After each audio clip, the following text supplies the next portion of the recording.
اسلام میں پڑوسیوں کا حق بہت ہی زیادہ ہے۔ پڑوسیوں کے ساتھ حسن سلوک کرنا، پڑوسیوں کے ساتھ اچھا برتاؤ کرنا، پڑوسیوں کے حقوق کو ادا کرنا، پڑوسیوں کا خیال رکھنا، یہ سب ایمان کا حصہ ہے۔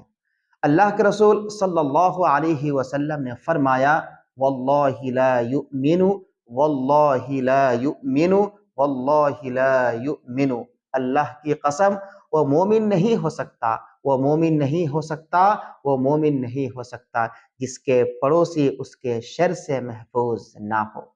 یعنی اگر کسی آدمی کا پڑوسی اس کی وجہ سے دکھ میں ہے، تکلیف میں ہے، پریشانی میں ہے، مصیبت میں ہے،